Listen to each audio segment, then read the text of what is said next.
Hello friends, അപ്പൊ നമ്മൾ കഴിഞ്ഞ ക്ലാസ്സിൽ എടുത്തു വന്ന ചാപ്റ്റർ എന്ന് പറയുന്നത് റെസ്പിറേഷൻ ആൻഡ് എക്സ്ക്രീഷൻ അല്ലെങ്കിൽ ശ്വസനവും വിസർജനവും എന്നുള്ളതാണ്.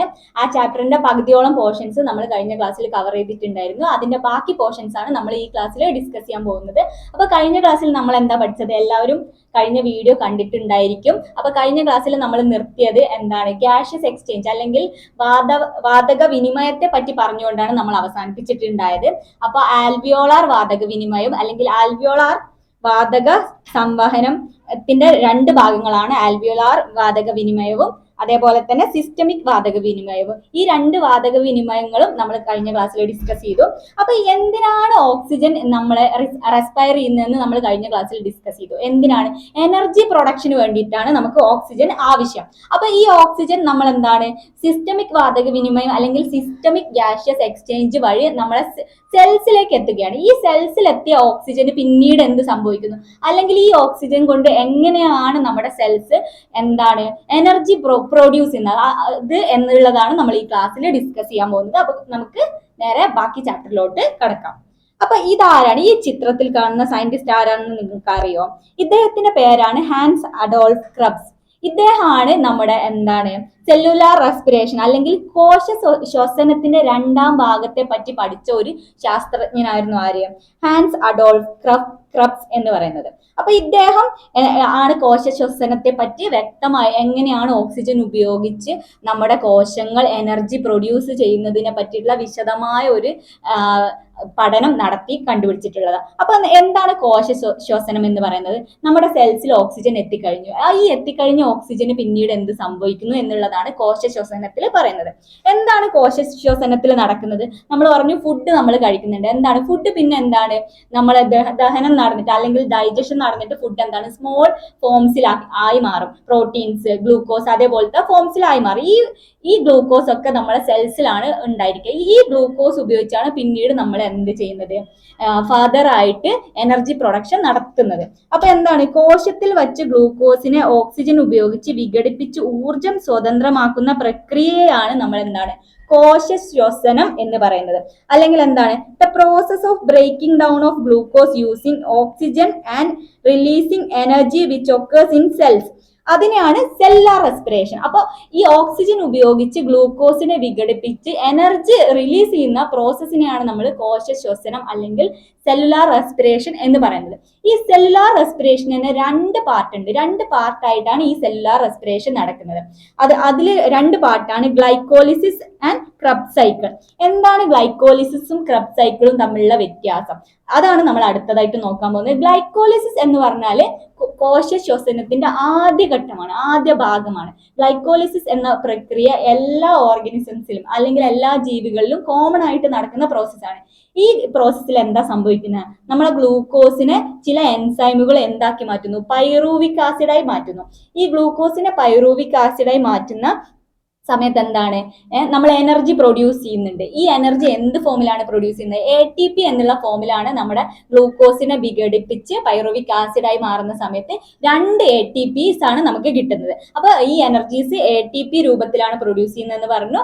അതേപോലെ തന്നെ ഗ്ലൈക്കോളിസിസ് നടക്കുന്ന സമയത്ത് എന്താണ്? രണ്ട് ATPs ആണ് നമുക്ക് കിട്ടുന്നത്. ഈ ഫസ്റ്റ് സ്റ്റെപ്പിൽ എന്താണ്? നമുക്ക് ഓക്സിജന്റെ ആവശ്യമില്ല. പക്ഷെ ക്രബ്സ് എന്നുള്ള ശാസ്ത്രജ്ഞൻ കണ്ടുപിടിച്ച രണ്ടാമത്തെ സ്റ്റെപ്പാണ് ക്രബ്സ് സൈക്കിൾ. അതുകൊണ്ടാണ് അദ്ദേഹത്തിന്റെ പേരിൽ അത് അറിയപ്പെടുന്നത്. ഈ രണ്ടാമത്തെ സ്റ്റെപ്പിൽ എന്താണ്? നമുക്ക് ഓക്സിജൻ ആവശ്യമാണ്. ഈ രണ്ടാമത്തെ സ്റ്റെപ്പായ ക്രബ്സ് സൈക്കിളിൽ എന്താണ് നടക്കുന്നത്? ഈ നമുക്ക് ഉണ്ടായിക്കഴിഞ്ഞ പൈറോവിക് ആസിഡിൽ നിന്നും എന്തുണ്ടാവും? പൈറോവിക് ആസിഡിൽ എന്താണ്? ചില എൻസൈമുകൾ പൈറോവിക് ആസിഡിനെ വിഘടിപ്പിച്ച് കാർബൺ ഡൈ ഓക്സൈഡും വാട്ടറും അതേപോലെ തന്നെ 28 ATPs ആയിട്ട് മാറും. അപ്പൊ ടോട്ടൽ നമ്മൾ ഒരു ഹ്യൂമൻ ബോഡിയിൽ സെല്ലുലാർ റെസ്പിറേഷൻ നടന്നു കഴിഞ്ഞാൽ ഒരു ഗ്ലൂക്കോസിൽ നിന്നും നമുക്ക് ഗ്ലൈക്കോളിസിസിലൂടെ നമുക്ക് രണ്ട് ATP കിട്ടും. സെക്കൻഡ് സ്റ്റെപ്പായ ക്രബ്സ് സൈക്കിളിലൂടെ നമുക്ക് 28 ATP കിട്ടും. അങ്ങനെ ടോട്ടൽ നമുക്ക് എത്ര? 30 ATPs ആണ് നമുക്ക് ഈ എൻറ്റയർ പ്രോസസ്സിന് ശേഷം നമുക്ക് നമ്മുടെ ഒരു ഗ്ലൂക്കോസ് വിഘടിപ്പിച്ച് കഴിയുമ്പോൾ നമുക്ക് എന്താണ് 30 ATPs കിട്ടും. അതായത് 30 എനർജി ഫോംസ് ആയിട്ടുള്ള ATPs കിട്ടും. ഈ ATPs ആണ് നമ്മുടെ എന്താണ് ദൈനംദിന ആയിട്ട് നമ്മുടെ ശരീരത്തിൽ നടക്കുന്ന പലതരം പ്രക്രിയകളും ആവശ്യമായ എനർജി നൽകുന്നത്. ATP ആണ് എല്ലാതരം പ്രക്രിയകൾക്കും വേണ്ടിയിട്ടുള്ള എനർജി നൽകുന്നത്. അപ്പൊ എന്താണ് എവിടെയാണ് ഈ ഗ്ലൈക്കോലിസിസ് ക്രബ് സൈക്കിളും ഒക്കെ നടക്കുന്നത് നോക്കണം. നേരത്തെ നമ്മൾ പറഞ്ഞു ഗ്ലൈക്കോലിസിസ് എന്താണ്, ആദ്യ ഘട്ടമാണ്. അതെന്താണ്, കോശദ്രവത്തിൽ അല്ലെങ്കിൽ എവിടെ, സൈറ്റോപ്ലാസത്തിൽ വെച്ചാണ് ഗ്ലൈക്കോലിസിസ് എന്ന പ്രക്രിയ നടക്കുന്നത്. ഗ്ലൈക്കോലിസിസ് നടക്കുമ്പോൾ 2 ATPs പ്രൊഡ്യൂസ് ചെയ്യും. അപ്പൊ ഗ്ലൈക്കോലിസിന്റെ പ്രൊഡക്റ്റ് ആണ് എന്ന് പറയുന്നത് പൈറൂവിക് ആസിഡ്. സെക്കൻഡ് സ്റ്റെപ്പ് എന്താണ്, സെക്കൻഡ് സ്റ്റെപ്പ് ആണ് ക്രബ് സൈക്കിൾ. ക്രബ് സൈക്കിൾ എന്താണ്, ക്രബ് സൈക്കിളിനെ വീണ്ടും എന്താണ് പൈറൂവിക് ആസിഡ്, നമുക്ക് ഗ്ലൈക്കോലിസിസിലൂടെ കിട്ടിയ പൈറൂവിക് ആസിഡിനെ വീണ്ടും നമ്മൾ എന്ത് ചെയ്യുന്നു, വിഘടിപ്പിക്കുന്നു. ചില എൻസൈമുകൾ വഴി വിഘടിപ്പിച്ചിട്ട് നമുക്ക് എന്ത് കിട്ടും, 28 ATP മോളിക്യൂൾസും അതേപോലെ തന്നെ കാർബൺ ഡൈ ഓക്സൈഡും വാട്ടറും കിട്ടും. ഈ കാർബൺ ഡൈ ഓക്സൈഡും വാട്ടറും 28 ATPസും എവിടെ നിന്നാണ് ഈ പ്രോസസ്സ് നടക്കുന്നത്? ഇതൊക്കെ കിട്ടാനുള്ള പ്രോസസ്സ് നേരത്തെ പറഞ്ഞ പോലെ ഗ്ലൈക്കോലിസിസിൽ നടന്ന പോലെ നമുക്ക് സൈറ്റോപ്ലാസത്തിൽ നിന്നല്ല കിട്ടുന്നത്, മറിച്ച് മൈറ്റോകോൺട്രിയ. നിങ്ങൾക്ക് അറിയായിരിക്കും, നമ്മുടെ സെല്ലിലുള്ള ഒരു ഓർഗനലാണ് മൈറ്റോകോൺട്രിയ എന്ന് പറയുന്നത്.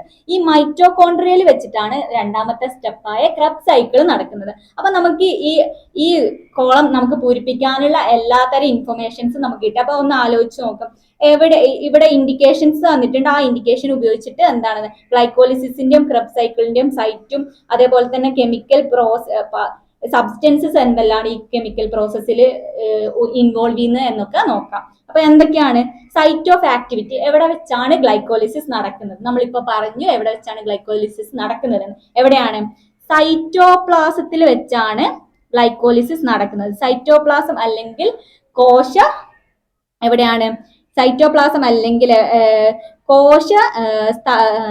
കോശദ്രവ്യത്തിൽ വെച്ചാണ് ഗ്ലൈക്കോലിസിസ് നടക്കുന്നത്. അപ്പൊ കോശദ്രവ്യം അല്ലെങ്കിൽ സൈറ്റോപ്ലാസത്തിൽ വെച്ചാണ് എന്താണ് ഗ്ലൈക്കോലിസിസ് നടക്കുന്നത്. ക്രബ് സൈക്കിൾ ആണെങ്കിലോ, ക്രബ് സൈക്കിൾ ഞാൻ നേരത്തെ പറഞ്ഞു, ഈ ഉണ്ടാക്കിയിട്ടുള്ള പൈറൂവിക് ആസിഡ് പിന്നെ പോകുന്നത് നമ്മുടെ മൈറ്റോകോൺട്രിയയിലാണ്. ഒരു സെൽ ഓർഗനാലായിട്ടുള്ള മൈറ്റോകോൺട്രിയയിലാണ് പിന്നീട് പൈറൂവിക് ആസിഡ് പോയി ബാക്കി പ്രവർത്തനങ്ങൾ നടക്കുന്നത്. അടുത്ത ഇൻഡിക്കേഷൻ എന്താണ്? Substance that take part in the chemical process. ഈ കെമിക്കൽ പ്രോസസ്സിൽ പങ്കെടുക്കുന്ന കെമിക്കൽസ് ഏതൊക്കെയാണ്? നമുക്ക് അറിയാം, ഗ്ലൈക്കോലിസിസിൽ ഏതൊക്കെ കെമിക്കൽസ് ആണ് ഇൻവോൾവ് ചെയ്യുന്നത്? ഗ്ലൈക്കോലിസിസ് ആണ്. ഗ്ലൈക്കോലിസിസ് എന്ന് പറയുമ്പോൾ തന്നെ നമുക്കറിയാം ഗ്ലൂക്കോസിന്റെ വിഘടനമാണ് അവിടെ നടക്കുന്നത്. അപ്പൊ ഇതിൽ പങ്കെടുക്കുന്ന സബ്സ്റ്റൻസസ് ഏതൊക്കെയാണ്? ഒന്ന് ഗ്ലൂക്കോസ് ആണ് വിഘടിക്കുന്നത്.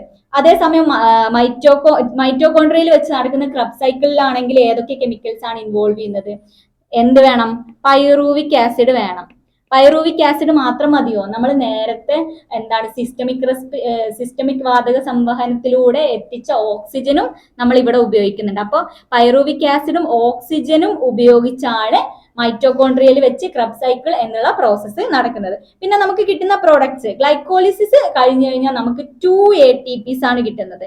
2 ATPസും പിന്നെന്താണ് പൈറൂവിക് ആസിഡുമാണ് നമുക്ക് എന്താണ് പ്രോഡക്റ്റ് ആയിട്ട് ഗ്ലൈക്കോലിസിസിൽ കിട്ടുന്നത്. അതേസമയം നോക്കൂ, ക്രബ് സൈക്കിളിൽ നമുക്ക് കിട്ടുന്ന പ്രോഡക്ട്സ് എന്തൊക്കെയായിരുന്നു?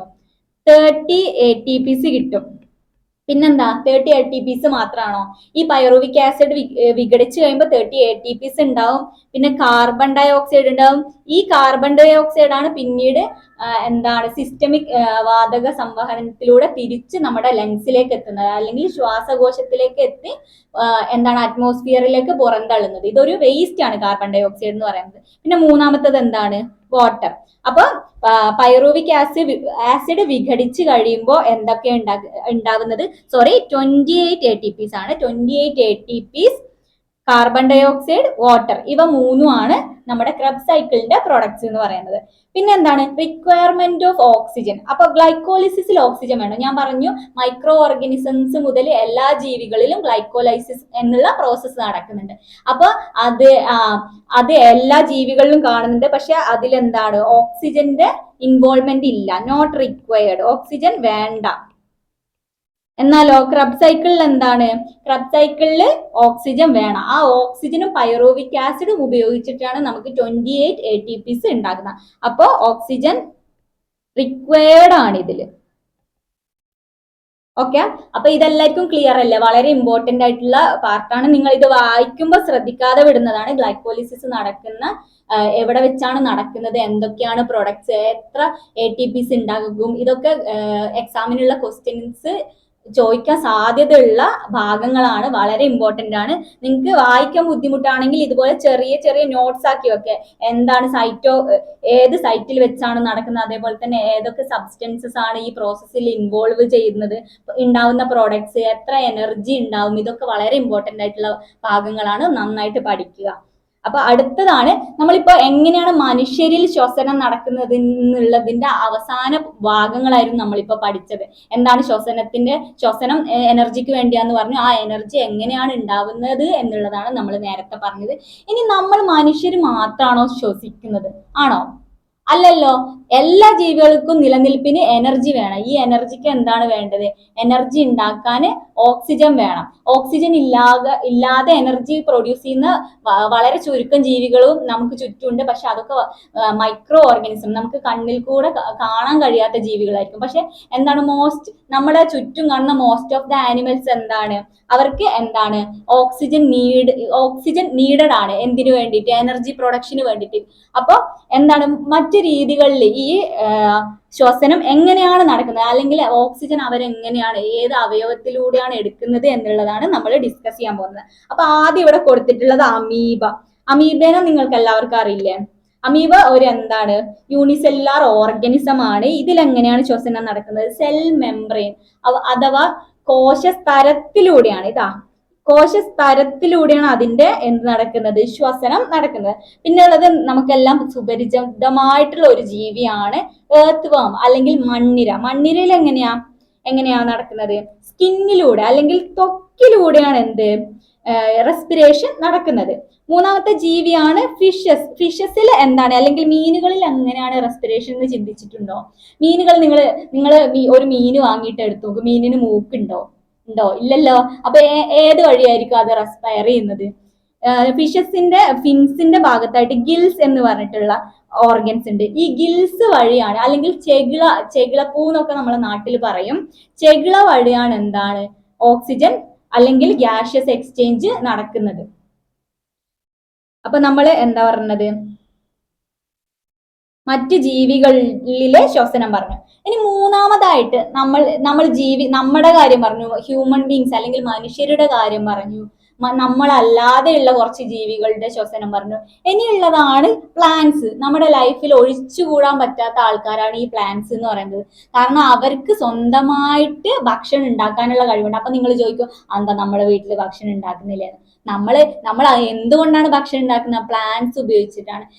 എന്താണ്, ബേസിക് ആയിട്ട് നമ്മൾ ഹ്യൂമൻ ബീങ്സും ആനിമൽസും എല്ലാം എന്താണ് ഭക്ഷണത്തിന് വേണ്ടി ഡിപ്പെൻഡ് ചെയ്യുന്നത് പ്ലാന്റ്സിനെയാണ്. അപ്പൊ ഇവർക്ക് സ്വന്തമായി ഭക്ഷണം ഉണ്ടാക്കാനുള്ള കഴിവുണ്ട്. അത് നിങ്ങൾക്ക് അറിയാമായിരിക്കും. ഫോട്ടോസിന്തസിസ് അല്ലെങ്കിൽ പ്രകാശ സംശ്ലേഷണം വഴിയാണ് പ്ലാന്റ്സ് ഭക്ഷണം സ്വന്തമായിട്ട് ഉണ്ടാക്കുന്നത്. അപ്പൊ ഈ പ്ലാന്റ്സിന് റെസ്പിറേഷൻ ഉണ്ടോ? അപ്പൊ നമ്മൾ പഠിച്ചിട്ടുണ്ട് എന്താണ്, പ്ലാന്റ്സിൽ ഓക്സിജൻ പ്ലാന്റ്സ് നമുക്ക് പുറത്തേക്ക് തരികയാണ്, പ്ലാന്റ്സിന് ഓക്സിജൻ വേണ്ടാന്നൊക്കെ. പക്ഷെ ശരിക്കും പ്ലാന്റ്സിന് ഓക്സിജൻ വേണ്ടേ? നിങ്ങൾ ആലോചിച്ച് നോക്കിയിട്ടുണ്ടോ? പിന്നെ ചിലർക്കൊക്കെ അറിയായിരിക്കും, പ്ലാന്റ്സ് ഒന്നും വീടിന്റെ ഉള്ളിൽ വെക്കരുത് എന്നൊക്കെ നിങ്ങൾ ചെറിയ ക്ലാസ്സുകളിൽ പഠിച്ചിട്ടുണ്ട്. എന്താണ്, രാത്രിയാവുമ്പോഴാണ് ഇവർ ശ്വസിക്കുന്നത്, പകല് മാത്രമാണ് ഇവര് ഓക്സിജൻ ഉണ്ടാക്കുന്നത് എന്നുള്ളത്. അപ്പൊ എന്താണ് ഇവരിൽ സംഭവിക്കുന്നത്? പകൽ എന്താ ചെയ്യുക? ഇവര് സൂര്യപ്രകാശം അതേപോലെ തന്നെ കാർബൺ ഡൈ ഓക്സൈഡ് ഒക്കെ ഉപയോഗിച്ച് ഗ്ലൂക്കോസിന്റെ ഫോമിൽ എനർജി ഉണ്ടാക്കി വരും. പിന്നെ ആവശ്യാനുസരണം ഈ എനർജി നമ്മൾ നേരത്തെ പറഞ്ഞ പോലെ എന്താണ് നടക്കുന്നത്, ഈ ഗ്ലൂക്കോസ് ഫോമിലുള്ള എനർജിനെ വിഘടിപ്പിച്ച് ATPs ആക്കി മാറ്റും. അപ്പൊ ഈ പ്ലാന്റ്സിൽ എന്താ പിന്നെ നടക്കുന്നത്? പ്ലാന്റ്സിൽ രാത്രിയാവുമ്പോൾ അവരെങ്ങനെയാണ് ശ്വസിക്കുന്നത്? പ്ലാന്റ്സിൽ ശ്വസിക്കാനുള്ള 2-3 അവയവങ്ങളുണ്ട്. ഏതൊക്കെയാണ്? പ്ലാന്റ്സ് നിങ്ങൾക്ക് അറിയാം, സ്റ്റൊമാറ്റ നിങ്ങൾ കേട്ടിട്ടുണ്ടാവും. അപ്പൊ സ്റ്റൊമാറ്റ വഴിയാണ് നമ്മൾ കാർബൺ ഡൈ ഓക്സൈഡും പ്രകാശ സംശ്ലേഷണത്തിന്റെ സമയത്ത് അബ്സോർബ് ചെയ്യുന്നത്. ഇതേ സ്റ്റൊമാറ്റയിൽ വഴി തന്നെയാണ് ഓക്സിജൻ അബ്സോർപ്ഷനും നടക്കുന്നത്. അപ്പൊ സ്റ്റൊമാറ്റ എവിടെയൊക്കെയാണ് കാണുന്നത്? സ്റ്റൊമാറ്റ നമ്മുടെ ലീവ്സിൽ, അതേപോലെ തന്നെ ടെൻഡർ സ്റ്റെംസിലും, ഇളം തണ്ടുകളിലൊക്കെ ഈ സ്റ്റൊമാറ്റ കാണും. സ്റ്റൊമാറ്റ പ്ലാന്റ്സിന്റെ മൂക്ക് എന്ന് വേണമെങ്കിൽ നമുക്ക് സ്റ്റൊമാറ്റനെ പറയാം. കാരണം എന്ന് വെച്ചാൽ ഇവർ ഗ്യാഷ്യസ് എക്സ്ചേഞ്ച് നടത്തുന്നത് ഈ സ്റ്റൊമാറ്റ വഴിയാണ്. പിന്നെ രണ്ടാമത്തെ small pores on the surface of mature stems and root is called lenticels. ചെറിയ പോസ് ആണ്, ചെറിയ ചെറിയ സുഷിരങ്ങളാണ്. എവിടെയാണ് ഇവർ കാണുന്നത്? ശ്രദ്ധിച്ചു നോക്ക്. എവിടെയാണ് കാണുന്നത്? ഇവർ കാണുന്നത് മെച്ചുവർ ആയിട്ടുള്ള സ്റ്റെംസിൽ. നിങ്ങൾ മാവിലൊക്കെ കണ്ടിട്ടുണ്ടാവും കുറെ ക്രാക്സ്. ഇതൊക്കെ എന്താണ്? ലെൻഡിസെൽസ് ആണ്. ഈ മെച്ചുവർ ആയിട്ടുള്ള റൂട്ടിലും അതേപോലെ തന്നെ സ്റ്റെംസിലും കാണുന്ന ഈ ചെറിയ സുഷിരങ്ങൾക്കാണ് നമ്മൾ ലെൻഡിസെൽസ് എന്ന് പറയുന്നത്. ഈ ലെൻഡിസെൽസ് വഴി അവർ ഗ്യാഷ്യസ് എക്സ്ചേഞ്ച് നടത്തുന്നുണ്ട്. മൂന്നാമത്തേതാണ് ഇമ്പോർട്ടന്റ് ആയിട്ടുള്ളത് root which perform gaseous exchange with the air present in the soil particle. അപ്പൊ റൂട്ടിനും റെസ്പയർ ചെയ്യണം. അപ്പൊ പ്ലാന്റ്സിന്റെ കേസിൽ നോക്കൂ, 3 ഓർഗൻസ് ആണ് അവർക്ക് ഗ്യാഷ്യസ് എക്സ്ചേഞ്ചിനുള്ളത്. ഏതൊക്കെയാണ്? Stomata, lenticel and root. അപ്പൊ അവര് എന്താണ് ഈ 3 പാർട്സ് വഴിയാണ് ഗ്യാഷ്യസ് എക്സ്ചേഞ്ചിന് വേണ്ടി ഉപയോഗിക്കുന്നത്. നമുക്ക് അടുത്ത എന്താണ്, നമ്മൾ ഇത്രയും നേരം ഏതൊക്കെ നമ്മുടെ ഹ്യൂമൻസ് അല്ലാതെ ഏതൊക്കെ ജീവികളിൽ ഗ്യാഷ്യസ് എക്സ്ചേഞ്ച് ഏതൊക്കെ അവയവങ്ങൾ വഴി നടക്കുന്നു എന്നുള്ളത് പഠിച്ചു. ഇനി എന്താണ് ഹ്യൂമൻസിലുള്ള റെസ്പിറേഷൻ പ്രോസസ്സ് അല്ലെങ്കിൽ എനർജി പ്രൊഡക്ഷനുള്ള പ്രോസസ്സുകൾ 2 പഠിച്ചു. ഏതാണ്? ഗ്ലൈക്കോളിസിസും അതേപോലെ തന്നെ ക്രബ് സൈക്കിളും. എന്നാൽ നമ്മുടെ ഹ്യൂമൻസും ആനിമൽസും അല്ലാതെ കുറെ ജീവികൾ നമ്മളെ ചുറ്റുമുണ്ട്. ഏതൊക്കെയാണ്? നമുക്ക് കണ്ണുകൊണ്ട് കാണാൻ കഴിയാത്ത മൈക്രോ ഓർഗാനിസംസ്. അതിലെങ്ങനെ ആയിരിക്കും ഈ ലൈഫ് ആക്ടിവിറ്റി ആയിട്ടുള്ള ഈ എനർജി പ്രൊഡക്ഷൻ പ്രോസസ്സുകൾ അല്ലെങ്കിൽ എന്താണ് ഊർജ ഉൽപാദന പ്രവർത്തനങ്ങൾ ഏത് രീതിയിലായിരിക്കും നടക്കുന്നതെന്ന് നിങ്ങൾക്ക് ഒരു ക്യൂരിയോസിറ്റി ഇല്ലേ? അപ്പൊ നമുക്ക് 2 ജീവികളിലാണ് മൈക്രോ ഓർഗാനിസത്തിന്റെ എനർജി പ്രൊഡക്ഷൻ എങ്ങനെയുള്ളത് എന്നാണ് ഇവിടെ പഠിക്കാനുള്ളത്. ഒന്ന് ലാക്ടോബാസില്ലസ് ബാക്ടീരിയയിലതും പിന്നൊന്ന് ഈസ്റ്റിലതും. ഈ ലാക്ടോബാസില്ലസ് ബാക്ടീരിയ നിങ്ങൾക്ക് വളരെ സുപരിചിതമായിരിക്കും. കാരണം നിങ്ങൾ വീട്ടിൽ തൈര് ഉണ്ടാക്കുന്ന ആൾക്കാരാണെങ്കിൽ നിങ്ങൾ ചിന്തിച്ചിട്ടുണ്ടോ, നമ്മൾ കുറച്ച് പാല് ചൂടാക്കി അതിൽ കുറച്ച് തൈര് ഒഴിച്ചു വെച്ചാൽ പിറ്റേ ദിവസം ആ പാലെങ്ങനെ തൈരാവുന്നത്? ആരാ ഈ പാലിലെ എന്താണ് കെമിക്കൽസ് ഒക്കെ വിഘടിപ്പിച്ചിട്ട് അതിനെ തൈരിന്റെ രൂപത്തിലാക്കി മാറ്റുന്നത് എന്ന് നിങ്ങൾ ചിന്തിച്ചിട്ടുണ്ടോ? അപ്പൊ ഈ പാലിൽ എന്താണുള്ളത്? പാലിൽ ഗ്ലൂക്കോസും എന്താണ് ഗാലക്ടോസും കൂടി ചേർന്നിട്ടുള്ള ലാക്ടേറ്റ് ഫോമിലായിരിക്കും പാല് എന്ന് പറഞ്ഞാൽ ലാക്ടോസ് ആണ്. ലാക്ടോസ് എന്ന് പറയുന്നത് എന്താണ്? ഗ്ലൂക്കോസും ഗാലക്ടോസും കൂടി ചേർന്നിട്ടാണ് ഉണ്ടാകുന്നത്. അപ്പൊ എന്താണ് ഈ ലാക്ടോബാസില്ലസ് ബാക്ടീരിയ എന്താ ചെയ്യുക? ഈ ലാക്ടോസിനെ എന്ത് ചെയ്യും? ഗ്ലൂക്കോസും ഗാലക്ടോസും ആക്കി മാറ്റും. ഈ ഗ്ലൂക്കോസിനെ വീണ്ടും ചില എൻസൈമുകൾ ഉപയോഗിച്ച് 2 ATP എന്താണ് എനർജി ഉണ്ടാക്കാൻ വേണ്ടിയിട്ട് ഇവർ പൈറൂവിക് ആസിഡ് ആക്കി മാറ്റും. ഈ പൈറൂവിക് ആസിഡ് ഇങ്ങനെ ഇവരെ ബോഡിയിൽ നിൽക്കില്ല. ഈ പൈറൂവിക് ആസിഡ് വീണ്ടും അവരെന്താക്കും? Lactic acid. നിങ്ങൾ ശ്രദ്ധിച്ചിട്ടുണ്ടോ? പാലിനും തൈരിനും രണ്ടിനും 2 ടേസ്റ്റ് ആണ്. 2 പശു വരുന്നതാണെങ്കിലും പാലിന് കുറച്ചൊരു സ്വീറ്റ് എന്ന് പറയാൻ പറ്റില്ല, വേറൊരു ടേസ്റ്റ് ആണ്. എന്നാൽ തൈരിന് കുറച്ച് പുളിപ്പുള്ള ടേസ്റ്റ് ആണ്. നമ്മൾ പഠിച്ചിട്ടില്ലേ ആസിഡ്സിന് പുളിപ്പ് രസമാണെന്ന്? അപ്പൊ ഈ തൈരിൽ എന്താണുള്ളത്? തൈരിൽ ഈ ഗ്ലൂക്കോസ് വിഘടിപ്പിച്ചത് നമ്മളെ ലാക്ടോബാസില്ലസ് ബാക്ടീരിയ എന്താക്കുന്നുണ്ട്? ലാക്റ്റിക് ആസിഡ് ആക്കി മാറ്റുന്നുണ്ട്. അപ്പൊ ലാക്ടോബാസില്ലസ് ബാക്ടീരിയയിൽ എന്താണ് ഗ്ലൂക്കോസിനെ വിഘടിപ്പിച്ച് 2 എനർജിയാണ് എന്താണ് ഉണ്ടാവുന്നത്. ഇനി അടുത്തത് പഠിക്കാനുള്ളത് ഈസ്റ്റ് ആണ്. ഈസ്റ്റും നിങ്ങൾക്ക് വളരെ അറിയുന്നത് ഒരു മൈക്രോ ഓർഗാനിസംസ് ആണ്. നമ്മുടെ ഡേ ടു ഡേ ലൈഫിൽ നമ്മൾ അറിയാതെ യൂസ് ചെയ്യുന്നുണ്ട്. നിങ്ങൾ ദോശ ഉണ്ടാക്കിയിട്ടുണ്ടോ? ദോശ വൈനൊക്കെ ഉണ്ടാക്കുമ്പോൾ എന്താണ് ഈ ഈസ്റ്റ് നമ്മളെ ഒരുപാട് ഹെൽപ്പ് ചെയ്യുന്നുണ്ട്. ഈസ്റ്റ് എന്താ ചെയ്യുന്നത്? ഈസ്റ്റ് നേരത്തെ പറഞ്ഞ പോലെ എന്താണ് ഈ അരിമാവൊക്കെ പുളിക്കുന്നത് നിങ്ങൾ ശ്രദ്ധിച്ചിട്ടുണ്ടോ? ദോശ ഒക്കെ ചുടുന്ന സമയത്ത് രാത്രി അമ്മ മാവ് ഉണ്ടാക്കി വെക്കും. രാവിലെ ആകുമ്പോൾ ഈ മാവിന്റെ മാവ് കുറച്ച് പൊങ്ങും. അതേപോലെ തന്നെ മാവിന് ഒരു പുളിപ്പ് ടേസ്റ്റ് ഒക്കെ ഉണ്ടാവും. എന്താണ് ഈ ഈസ്റ്റ് എന്ത് ചെയ്യുന്നറിയാം? ഈ അരിമാവ് എന്ന് പറയുന്നത് കാർബോഹൈഡ്രേറ്റ് ആണ്. കാർബോഹൈഡ്രേറ്റ് എന്തുകൊണ്ടാണ് ഉണ്ടാക്കിയിരിക്കുന്നത്? ഗ്ലൂക്കോസ് കൊണ്ടാണ്. അപ്പൊ ഈ ഗ്ലൂക്കോസിനെ ഇവരെന്ത് ചെയ്യും? പൈറൂവിക് ആസിഡ് ആക്കി മാറ്റും. ഈ പൈറൂവിക് ആസിഡിനെ വീണ്ടും വിഘടിപ്പിച്ച് ഇവര് ആൽക്കഹോളും കാർബൺ ഡൈ ഓക്സൈഡും ആക്കി മാറ്റുന്നുണ്ട്. അപ്പൊ എന്താണ് ഈ ഗ്ലൂക്കോസിന്റെ പൈറൂവിക് ആസിഡ് ആക്കി മാറ്റുന്ന പ്രോസസ്സിൽ ഇവർക്ക് 2 ATP എനർജി ശരീരത്തിൽ ഉണ്ടാക്കും. ഈ ATP ഉപയോഗിച്ചാണ് ഇവര് സെല്ലുലാർ പ്രോസസ്സുകൾ അല്ലെങ്കിൽ ബോഡിക്ക് വേണ്ട എല്ലാ പ്രോസസ്സിന് വേണ്ടിയിട്ടും ഈ ATPs ഉപയോഗിക്കും. അപ്പൊ ഇവിടെ ആൽക്കഹോളും കാർബൺ ഡൈ ഓക്സൈഡും ആണ് ഉണ്ടായിട്ടുള്ളത്. ഈ ആൽക്കഹോളിന്റെ പ്രസൻസ് കാരണമാണ് നമ്മുടെ ദോശയ്ക്ക് ഒരു ചെറിയ പുളിപ്പ് രുചി ഉണ്ടാവുന്നത്. അതേപോലെ തന്നെ ദോശയിൽ ചെറിയ ചെറിയ സുഷിരങ്ങൾ നമ്മൾ കണ്ടിട്ടുണ്ടാവും.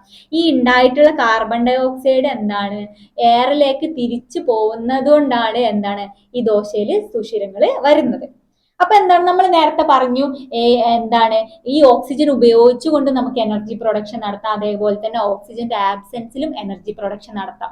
ഈ ഇങ്ങനെ ഉണ്ടാവുന്ന എനർജി പ്രൊഡക്ഷൻ പ്രോസസ്സിന് നമ്മൾ എന്താണ് എയറോബിക് റെസ്പിറേഷനോ അനേറോബിക് റെസ്പിറേഷനോ, നമ്മൾ ഓക്സിജൻ ഉപയോഗിച്ചുകൊണ്ടാണ് എനർജി പ്രൊഡക്ഷൻ നടത്തുന്നതെങ്കിൽ നമ്മൾ അതിനെ എയ്റോബിക് റെസ്പിറേഷൻ എന്ന് പറയും.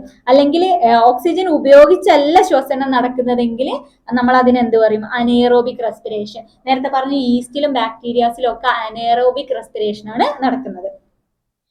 ഇനി എന്താണ് നമ്മുടെ ഇത്രയും സമയം നമ്മൾ പറഞ്ഞുകൊണ്ടിരുന്നത്, എന്താണ് ശ്വസനത്തിനെ പറ്റിയിട്ടാണ്. അല്ലെങ്കിൽ ശ്വസനം എങ്ങനെയാണ് നടക്കുന്നത്, ഏതെല്ലാം ഓർഗൻസ് ആണ് ശ്വസനത്തിന് ഹെൽപ്പ് ചെയ്യുന്നത്, ശ്വസനത്തിന് ബൈ പ്രൊഡക്റ്റ് ആയിട്ടുള്ള നമ്മുടെ ഓക്സിജൻ എന്തിനാണ് യൂസ് ചെയ്യുന്നത്, അല്ലെങ്കിൽ എനർജി പ്രൊഡക്ഷൻ എങ്ങനെയാണ് നടക്കുന്നത് എന്നാണ് നമ്മുടെ ഇത്രയും സമയം ശ്വസനത്തിൽ പറഞ്ഞുകൊണ്ടിരിക്കുന്നത്. ഇനി നമുക്ക് വിസർജനത്തെ പറ്റി അല്ലെങ്കിൽ എക്സ്ക്രീഷനെ പറ്റിയിട്ടാണ് പറയാനുള്ളത്. നമുക്ക് നമ്മുടെ ശരീരത്തിലെ എക്സ്ക്രീറ്ററി ഓർഗൻസ് ഏതൊക്കെയാണെന്ന് നിങ്ങൾ ചിന്തിച്ചിട്ടുണ്ടോ? നമുക്ക് 4 എക്സ്ക്രീറ്ററി ഓർഗൻസ് ഉണ്ട്. ഏതൊക്കെയാ? Kidney, liver, skin and lungs. അപ്പൊ കിഡ്നി അല്ലെങ്കിൽ വൃക്ക എന്താണ് ചെയ്യുന്നത്? വൃക്ക നമ്മുടെ ശരീരത്തിലെ വേസ്റ്റുകളൊക്കെ യൂറിൻ ഫോമിലേക്ക് പുറന്തള്ളുന്നു. അപ്പൊ ലിവർ എന്താണ് ചെയ്യുന്നത്? നിങ്ങൾ ആലോചിച്ചിട്ടുണ്ട്, ഈ നന്നായിട്ട് മദ്യപിക്കുന്ന ആൾക്കാരൊക്കെ നിന്റെ ലിവറൊക്കെ പെട്ടെന്ന് പോകുന്നൊക്കെ നമുക്ക് മുതിർന്നവർ സംസാരിക്കുന്നത് നിങ്ങൾ കേട്ടിട്ടുണ്ടോ? എന്തുകൊണ്ടാണ് മദ്യപിക്കുമ്പോൾ അയാളെ ലിവർ തന്നെ പോകുന്നത്? അപ്പൊ നമ്മുടെ ശരീരത്തിലെ ഓർഗനായിട്ടുള്ള ലിവറിന് അല്ലെങ്കിൽ കരളിന് എന്ത് പ്രോപ്പർട്ടി ഉണ്ട്? നമ്മുടെ ശരീരത്തിൽ എത്തുന്ന ടോക്സിക്സിനൊക്കെ അല്ലെങ്കിൽ വിഷവസ്തുക്കളെയൊക്കെ വിഘടിപ്പിച്ച് പുറന്തള്ളാനുള്ള കഴിവുണ്ട്. അപ്പോൾ കണ്ടിന്യൂസ് ആയിട്ട് മദ്യപിക്കുന്ന ഒരാളാണെങ്കിൽ എന്താ സംഭവിക്കുക? ഇയാളുടെ ശരീരത്തിൽ, നമ്മുടെ ശരീരത്തിന് വേണ്ടാത്ത ടോക്സിൻസ് ആണ് ഈ ആൽക്കഹോൾ എന്ന് പറയുന്നത്. അപ്പൊ ആൽക്കഹോളിന് ഇങ്ങനെ അത് വിഘടിപ്പിച്ചുകൊണ്ട് പുറന്തള്ളിക്കൊണ്ടിരിക്കുന്നതാണ്. അപ്പൊ ഒരേ പണി തന്നെ ഒരുപാട് പ്രാവശ്യം ചെയ്യുമ്പോൾ നമ്മുടെ ലിവറും വർക്ക് ചെയ്യാതാവും. അപ്പാണ് നമുക്ക് ലിവർ രോഗങ്ങൾ അല്ലെങ്കിൽ കരൾ രോഗങ്ങൾ ഉണ്ടാവുന്നത്. അപ്പം മൂന്നാമത്തതാണ് ത്വക്ക്. ത്വക്ക് എങ്ങനെ എക്സ്ക്രീറ്ററി ഓർഗൻ ആവുന്നത്? അല്ലെങ്കിൽ സ്കിന്ന് നമ്മുടെ ശരീരത്തിലെ ലാർജസ്റ്റ് ഓർഗൻ ആണെന്ന് നിങ്ങൾക്ക് അറിയാം. അപ്പൊ സ്കിൻ എന്താണ് ചെയ്യുന്നത്? നമ്മളറിയാം, നമുക്ക് ഈ ചൂട് കാലാകുമ്പോൾ നമ്മൾ വല്ലാതെ വേർക്കും. നമ്മൾ ആലോചിക്കും, എന്താ ഇപ്പൊ ഇത് ഇത്രയും വേർക്കാനായിട്ട്? വേർത്ത് കഴിഞ്ഞാൽ നമുക്ക് തന്നെ ഒരു മോശമായിട്ട് തോന്നും. പക്ഷെ ശരീരം നമ്മുടെ ബോഡി ടെമ്പറേച്ചർ കുറക്കാൻ വേണ്ടി നമ്മളെ കൂളിപ്പിക്കുകയാണ്. അപ്പൊ അതിലൂടെ തന്നെ കൂളിപ്പിക്കുക മാത്രമല്ല, അവരെന്ത് ചെയ്യും? വേണ്ടാത്ത വേസ്റ്റസ് ഒക്കെ വിയർപ്പിന്റെ രൂപത്തിൽ, സ്വെറ്റിന്റെ രൂപത്തിൽ പുറന്തള്ളുന്നുണ്ട് ത്വക്കിലൂടെ. ഇനി മൂന്നാമത്തതാണ് ശ്വാസകോശം. ശ്വാസകോശം എങ്ങനെയാണ്? നമ്മൾ സിസ്റ്റമിക് റെസ്പിറേഷൻ പഠിച്ചു. അതിൽ നമ്മുടെ എനർജി പ്രൊഡക്ഷൻ കഴിഞ്ഞ് കഴിയുമ്പോൾ ബൈ പ്രൊഡക്റ്റ് ആയിട്ട് കാർബൺ ഡൈ ഓക്സൈഡ് കിട്ടി. ഈ കാർബൺ ഡൈ ഓക്സൈഡ് നമ്മുടെ ശരീരത്തിന് ആവശ്യമില്ലാത്തൊരു ഘടകമാണ്. ഈ കാർബൺ ഡൈ ഓക്സൈഡ് ആണ് ശ്വാസകോശം അല്ലെങ്കിൽ ലങ്സ് വഴി പുറത്തേക്ക് കളയുന്നത്. അപ്പൊ നമ്മൾ നേരത്തെ എക്സ്ക്രീഷനെ പറ്റിയിട്ടാണ് തുടങ്ങി വെച്ചത്. അപ്പൊ എക്സ്ക്രീഷൻ സംഭവിക്കുമ്പോൾ എങ്ങനെയാണ് യൂറിയ സിന്തസിസ് ചെയ്യുന്നതെന്ന് പറയുന്നത്? നമ്മുടെ ശരീരത്തിലെ ഏറ്റവും വലിയൊരു വേസ്റ്റ് ആണ് യൂറിയ എന്ന് പറയുന്നത്. എന്താണ് ഈ യൂറിയ ഉണ്ടാവാനും അല്ലെങ്കിൽ ഉണ്ടാക്കാൻ ഹെൽപ്പ് ചെയ്യുന്ന ഓർഗൻസ് ഏതൊക്കെയാന്ന് നോക്കാം. നമ്മുടെ ശരീരത്തിൽ പ്രോട്ടീൻ മെറ്റബോളിസം നടക്കും. എവിടുന്ന്? സെല്ലുകളിൽ ഈ പ്രോട്ടീൻ മെറ്റബോളിസം നടക്കുമ്പോൾ ഉണ്ടാവുന്നത് ഒരു പ്രോഡക്റ്റ് ആണ് അമോണിയ. അമോണിയന്റെ പ്രത്യേകത എന്താണ്? ഈ അമോണിയ എന്ന് പറയുന്നത് ഒരു ടോക്സിക് കെമിക്കലാണ്. നമ്മുടെ ശരീരത്തിൽ ബ്ലഡിലേക്ക് ഡിസോൾവ് ആയി കഴിഞ്ഞാൽ നമ്മുടെ ശരീരത്തിന് വളരെ മോശമായിട്ടുള്ള കാര്യങ്ങൾ ഉണ്ടാക്കാൻ കഴിവുള്ള ഒരു കെമിക്കലാണ് അമോണിയ. അപ്പൊ ഈ സെൽസിൽ അമോണിയ ഉണ്ടായിക്കഴിഞ്ഞാൽ ഇത് ബ്ലഡിൽ നിന്ന് പെട്ടെന്ന് തന്നെ എവിടെ എത്തിക്കും? ലിവറിലേക്ക് എത്തിക്കും. കാരണം ബ്ലഡിൽ ഡിസോൾവ് ചെയ്താൽ ഹൈ എമൗണ്ട് അമോണിയ ബ്ലഡിൽ ഉണ്ടായി കഴിഞ്ഞാൽ പലതരം അവസ്ഥകളിലേക്കും എത്തിക്കും. അപ്പൊ എന്ത് ചെയ്യും? ഈ ഉണ്ടാവുന്ന അമോണിയ മൊത്തം ബ്ലഡ് ലിവറിലേക്ക് എത്തിക്കും. നമ്മൾ നേരത്തെ പറഞ്ഞു, ലിവറിന് എന്ത് കപ്പാസിറ്റി ഉണ്ട്? ടോക്സിൻസ് ഒക്കെ വിഘടിപ്പിച്ച് പുറന്തള്ളാനുള്ള കപ്പാസിറ്റി ഉണ്ട്. അപ്പൊ ഈ ലിവറിൽ എത്തിക്കഴിഞ്ഞ അമോണിയ കാർബൺ ഡൈ ഓക്സൈഡും വാട്ടറും കൂടിച്ചേർന്ന് ചില എൻസൈമുകളുടെ സഹായത്തോടു കൂടി നമ്മുടെ ലിവർ അതിനെ യൂറിയ ആക്കി മാറ്റും. യൂറിയ വലിയ കുഴപ്പമില്ല, ബ്ലഡിൽ പരിധിയിൽ അധികം ഉണ്ടാവരുത് എന്നല്ല. അമോണിയയെ വെച്ച് നോക്കുമ്പോൾ യൂറിയ ടോക്സിക് അല്ല. ഈ ടോക്സിക് അല്ലാത്ത ഫോമിലുള്ള യൂറിയ എന്ത് ചെയ്യും? നമ്മുടെ ബ്ലഡ് വെസൽസ് വഴി എവിടെ എത്തും? കിഡ്നിയിലേക്ക് എത്തും.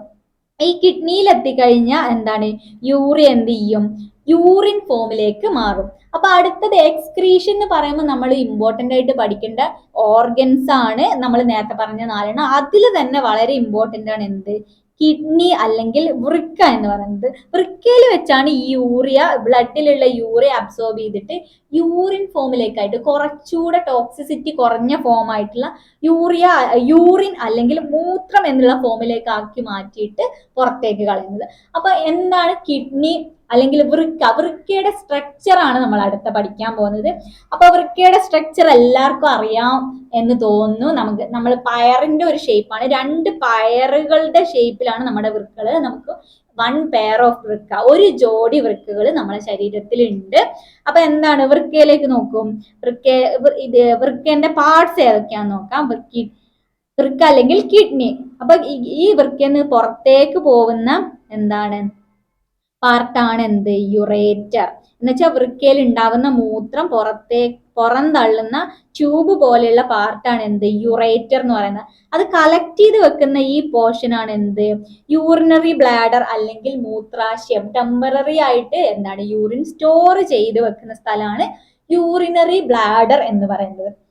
പിന്നെ നമ്മൾ യൂറിൻ പുറന്തള്ളുന്ന ഈ ഭാഗം, ഇതാണ് മൂത്രനാളി അല്ലെങ്കിൽ യൂറത്ര എന്ന് പറയുന്ന പോർഷൻസ്. ഇത് കൂടാതെ തന്നെ നമ്മൾ നേരത്തെ പറഞ്ഞു ലിവറിൽ യൂറിയ ഉണ്ടായി കഴിഞ്ഞു, അത് കിഡ്നിയിൽ എത്തിയതിനു ശേഷമാണ് യൂറിൻ എന്നുള്ള ഫോമിലേക്ക് ആവുന്നത്. അപ്പൊ ഏതൊക്കെ ബ്ലഡ് വെസൽസ് ആണ് നമ്മുടെ എന്താണ് ബ്ലഡിന് ഇവിടെ എത്തിക്കുന്നത്, ഏതൊക്കെ ബ്ലഡ് വെസൽസ് ആണ് പ്യൂരിഫൈ ചെയ്ത ബ്ലഡിനെ പുറത്തേക്ക് കൊണ്ടുവരുന്നത്, ഇതൊക്കെ വളരെ വിശദമായിട്ട് നമുക്ക് പഠിക്കാനുണ്ട്. അതിനു മുൻപ് നമുക്ക് എന്താണ് കിഡ്നിന്റെ ഒരു ക്രോസ് സെക്ഷൻ നോക്കാം.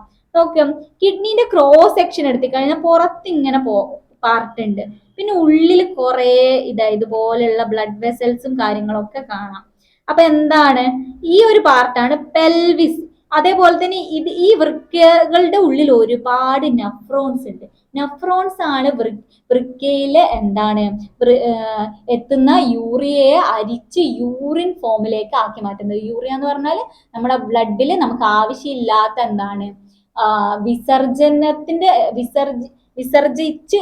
വിസർജിക്കാൻ വേണ്ടിയുള്ള എന്താണ് വേസ്റ്റുകളാണ് എന്ത്? യൂറിയ എന്ന് പറയുന്നത്. അപ്പൊ ഈ നെഫ്രോൺസ് ആണ് അതിന് ഹെൽപ്പ് ചെയ്യുന്നത്. നമുക്ക് ക്രോസ് സെക്ഷൻസ് കുറച്ച് ഡീറ്റെയിൽഡ് ആയിട്ട് നോക്കാം. അപ്പൊ വൃക്കയുടെ പുറത്ത് കാണുന്ന ഈ ഒരു പോർഷൻ ഇതിനെയാണ് നമ്മൾ കോർട്ടെക്സ് എന്ന് പറയുന്നത്. ഇത് ലൈറ്റ് കളേർഡ് ആണ്, അല്ലെങ്കിൽ ഇളം നിറമുള്ള ബാഹ്യ ഭാഗമാണ് എന്ത്? കോർട്ടെക്സ് എന്ന് പറയുന്നത്. പിന്നെ ഇത് നമ്മൾ നേരത്തെ പറഞ്ഞു വൃക്കയുടെ ഉള്ളിൽ എന്താണ് ഈ ഫിൽട്ടർ ചെയ്യാൻ വേണ്ടിയിട്ട് ഒരുപാട് നെഫ്രോൺസ് ഉണ്ട്. ആ നെഫ്രോൺസ് ആണ് ഇത്. പിന്നെന്താണ് ഈ ഉള്ളിലേക്കുള്ള ഭാഗത്തിനാണ് നമ്മൾ മെഡുല്ല, കടും നിറമുള്ള ആന്തരഭാഗം അല്ലെങ്കിൽ ഡാർക്ക് കളേർഡ് ഇന്നർ പാർട്ടാണ് എന്ത്? മെഡുല്ല എന്ന് പറയുന്നത്. അപ്പൊ വൃക്കയുടെ ക്രോസ് സെക്ഷൻ നോക്കുമ്പോൾ നമുക്ക് 3 ഭാഗങ്ങളായിട്ട് കാണാം. എന്താണ് കോർട്ടെക്സ് ഉണ്ട്, പിന്നെ നെഫ്രോൺസ് ഉള്ള ഒരു പാർട്ട് ഉണ്ട്, മെഡുല്ല, പിന്നെ ഇതൊക്കെ കൂടി എന്താണ് യൂറിനറി ബ്ലാഡറിലേക്ക് തുറക്കുന്ന ഭാഗമാണ് പെൽവിസ് എന്ന് പറയുന്നത്. തുറക്കുന്ന ഭാഗമാണ് പെൽവിസ്. എന്താണ് ഡിഫറെന്റ് നെഫ്രോൺസുകൾ കൂടി ചേർന്നിട്ട് യൂറേറ്ററിലേക്ക് തുറക്കുന്ന ഒരു ഭാഗമാണ് എന്താ പെൽവിസ് എന്ന് പറയുന്നത്. ഇവിടെ നോക്കുകയാണെങ്കിൽ ഇതാണ് പെൽവിസ്, ഇവിടെ ആണെങ്കിൽ ഈ ഒരു ഭാഗമായിരിക്കും പെൽവിസ് എന്ന് പറയുന്നത്. പിന്നെന്താണ് നമ്മൾ പറഞ്ഞു നെഫ്രോൺസ് ഉണ്ട്. നെഫ്രോൺസ് ആണ് എന്താണ് ഈ കിഡ്നീസിൽ എത്തുന്ന എന്താണ് ബ്ലഡ്, അതായത് യൂറിയ അടങ്ങിയ ബ്ലഡിനെ അരിച്ച് ശുദ്ധീകരിക്കുന്നത്, ഫിൽട്ടർ ചെയ്യുന്നത്. അപ്പൊ ഈ എന്താണ് നമ്മുടെ ഈ നെഫ്രോൺസിന്റെ ഡീറ്റെയിൽഡ് ആയിട്ടുള്ള ഭാഗങ്ങൾ നമുക്ക് പഠിക്കാനുണ്ട്. എക്സാമിന് ചോദിക്കുന്ന ഭാഗമാണ്, വളരെ ഡീറ്റെയിൽഡ് ആയിട്ട് പഠിക്കേണ്ടതാണ്. അപ്പൊ എന്താ സംഭവിക്കുന്നത്? നമ്മുടെ ലിവറിൽ നിന്ന് യൂറിയ അടങ്ങിയിട്ടുള്ള ബ്ലഡ് എന്താണ് നമ്മുടെ ധമനി വഴി അല്ലെങ്കിൽ റീനൽ ആർട്ടറി വഴി എവിടെ എത്തുന്നു? ഇതാണ് റീനൽ ആർട്ടറി എന്ന് പറയുന്നത്. റീനൽ ആർട്ടറി വഴി നമ്മുടെ വൃക്കയിലെ എന്താണ് നെഫ്രോൺസിലേക്ക് എത്തുന്നു. ഈ നെഫ്രോൺസിന്റെ പാർട്ട് പറയുകയാണെങ്കിൽ നെഫ്രോണിന് ഒരു കപ്പ് ഷേപ്ഡ് സ്ട്രക്ചർ ഉണ്ട്. നിങ്ങൾ ഇവിടെ നോക്കിയാൽ കാണും, ഇതാണ് കപ്പ് ഷേപ്ഡ് സ്ട്രക്ചർ. ഈ കപ്പ് ഷേപ്ഡ് സ്ട്രക്ചറിന് പറയുന്ന പേരാണ് ബൊമൻസ് ക്യാപ്സ്യൂൾ.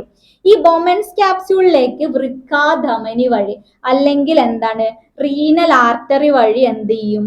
ബ്ലഡ് എത്തും. ഈ ബ്ലഡ് എന്താണ് ധമനി നേരിട്ട് അതിലേക്ക് കടക്കുകയല്ല, എഫറന്റ് വെസൽ എന്ന് പറഞ്ഞിട്ട് ചെറിയ വെസൽസ് ആയിട്ട്, കാപ്പിലറീസ് ആയിട്ട്, എന്താണ്, രക്തലോമികകളായിട്ട് മാറും.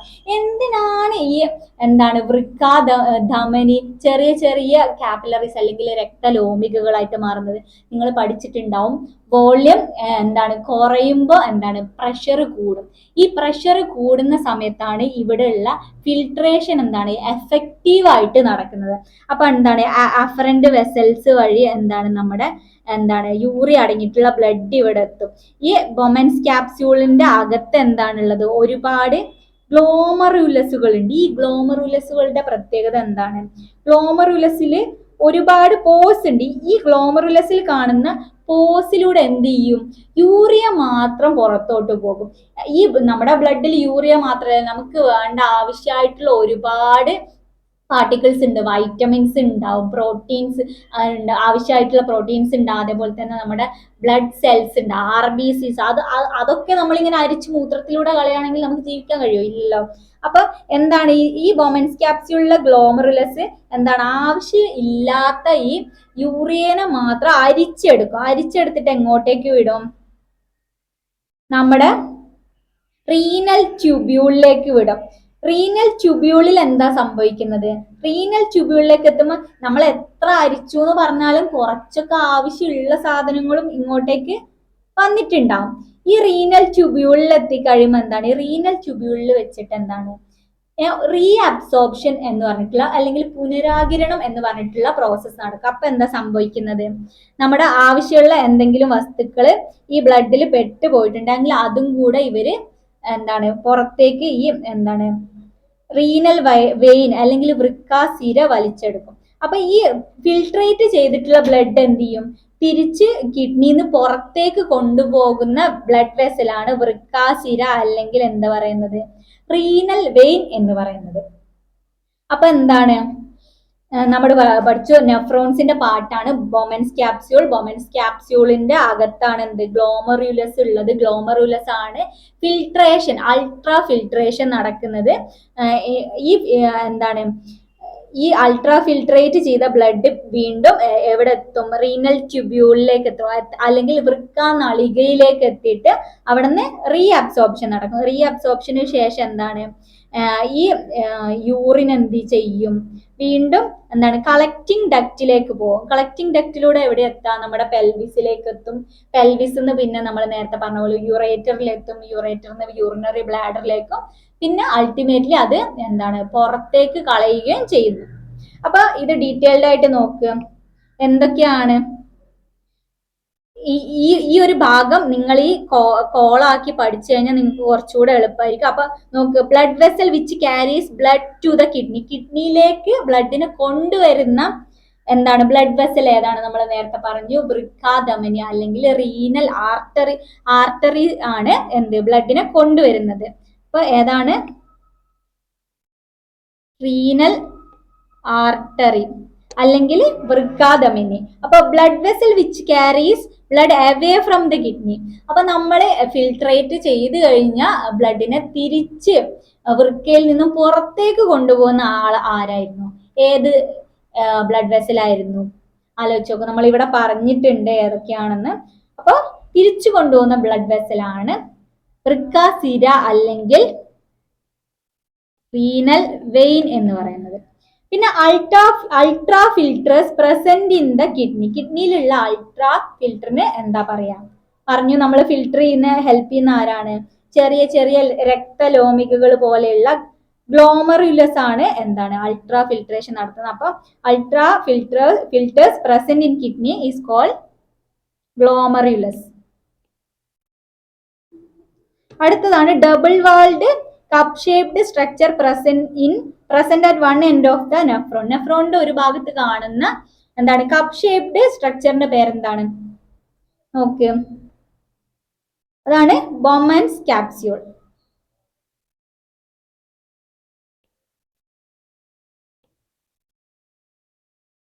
അപ്പൊ അടുത്തത് network of minute capillaries present in the Bowman's capsule. അപ്പൊ അതേതാണ്? നമ്മുടെ ബ്ലഡിനെ എന്താണ് അൾട്രാ ഫിൽട്ടർ ചെയ്യുന്നതും അത് നെറ്റ്വർക്ക് പോലെയുള്ള മൈക്രോ കാപ്പിലറി ആയിട്ടുള്ളത് എന്താണ് ബൊമൻസ് ക്യാപ്സ്യൂളിന്റെ അകത്ത്? ഗ്ലോമറുലസ് തന്നെയാണ്. അടുത്ത blood vessel which carries blood to the capillary network. നേരത്തെ വൃക്കയിലേക്ക് ബ്ലഡിനെ കൊണ്ടുവരുന്ന എന്താണ് ബ്ലഡ് വെസലിനെ പറ്റിയിട്ടാണ് പറഞ്ഞത്. ഇപ്പൊ പറയുന്നത് എന്താണ്, നമ്മുടെ blood vessel carry blood to the capillary network. നമ്മൾ ചെറിയ ചെറിയ കാപ്പിലറി നെറ്റ്വർക്കിലേക്ക് എന്താ കൊണ്ടുവരുന്നത്, അഫറന്റ് വെസലാണ്. അഫറന്റ് വെസൽ അത് നേരെ എന്താണ് ബ്ലഡിൽ നിന്ന് പുറത്തേക്ക് കൊണ്ടുപോകുന്നത് ഇഫറന്റ് വെസൽ. അടുത്തതാണ് long tubule which connect Bowman's capsule and collecting duct. നമ്മുടെ കളക്ടിംഗ് ഡക്റ്റിനെയും ബൊമാൻസ് ക്യാപ്സ്യൂളിനെയും കണക്ട് ചെയ്യുന്ന ലോങ് എന്താണ് ട്യൂബ്യൂൾ ഏതാണ്? നമ്മൾ നേരത്തെ പറഞ്ഞു റീഅബ്സോർപ്ഷൻ ഒക്കെ നടക്കുന്ന പാർട്ടാണ് എന്താണത്, ഇത് റീനൽ ട്യൂബ്യൂൾ അല്ലെങ്കിൽ വൃക്കാനളിക. റീനൽ ട്യൂബ്യൂൾ ആണ് അല്ലെങ്കിൽ വൃക്കാനളിക എന്ന് പറയും. അടുത്ത ഒരിതാണ് പോയിന്റ് ആണ്, ഹിന്റ് ആണ്. The part where renal tubule enters collect urine and carries it to pelvis. പെൽവിസിലേക്ക് നമ്മുടെ യൂറിനെ ക്യാരി ചെയ്യുന്ന പാർട്ട് ഏതാണ്? കളക്ടിംഗ് ഡക്റ്റ് ആണ് അല്ലെങ്കിൽ ശേഖരണ നാളി എന്ന് പറയും. കളക്ടിംഗ് ഡക്റ്റ് ആണത്. അടുത്ത ഇനീഷ്യൽ പാർട്ട് ഓഫ് യുറേറ്റർ. യുറേറ്ററിന്റെ ഇനീഷ്യൽ പാർട്ട് ഏതാണ്? ഏതാണ് യുറേറ്ററിന്റെ ഇനീഷ്യൽ പാർട്ട്? നമ്മൾ നേരത്തെ നോക്കിയതാണ്. ഏതാണ് യുറേറ്ററിന്റെ ഇനീഷ്യൽ പാർട്ട്? ഏതാണ്? പെൽവിസ് ആണ്. പെൽവിസ്. ഇനി part that carry urine to urinary bladder. എന്താണ്? യൂറിനറി ബ്ലാഡറിലേക്ക് യൂറിന് കൊണ്ടുവരുന്ന പാർട്ടിന് എന്താ പറയാ? നോക്ക്, മൂത്രവാഹി അല്ലെങ്കിൽ യുറേറ്റർ എന്ന് പറയും. യുറേറ്റർ ആണ് എന്താണ് നമ്മുടെ ബ്ലാഡറിലേക്ക് യൂറിനെ കൊണ്ടുവരുന്നത്. അപ്പോ ഇതാണ് നമ്മുടെ വൃക്കയുടെ ഒരു സെക്ഷൻ എന്ന് പറയുന്നത് അല്ലെങ്കിൽ പാർട്സ് എന്ന് പറയുന്നത്. അപ്പൊ നമുക്ക് അടുത്ത ക്ലാസ്സിൽ ഡീറ്റെയിൽഡ് ആയിട്ട് എന്താണ് യൂറിൻ ഉണ്ടാവുന്ന പ്രോസസ്സ്, അതേപോലെ തന്നെ എങ്ങനെയാണ് ഈ അൾട്രാ ഫിൽട്രേഷൻ പ്രോസസ്സ് നടക്കുന്നത്, അതേപോലെ യൂറിൻ ഫോർമേഷൻ നടക്കുന്നത് എന്നുള്ളതൊക്കെ ഡീറ്റെയിൽഡ് ആയിട്ട് നോക്കാം. അപ്പൊ ഇതുവരെയുള്ള പോർഷൻസ് എല്ലാവരും നന്നായിട്ട് പഠിക്കുക. എല്ലാ സ്ട്രക്ചേഴ്സും അല്ലെങ്കിൽ എല്ലാ ഡയഗ്രാംസും നന്നായിട്ട് മനസ്സിലാക്കി പഠിക്കുക. ഓരോ പാർട്സും അതിന്റെ ഫങ്ഷൻസും നന്നായിട്ട് നോക്കുക. എല്ലാവരും നന്നായിട്ട് പഠിക്കുമെന്ന് വിചാരിക്കുന്നു. Thank you.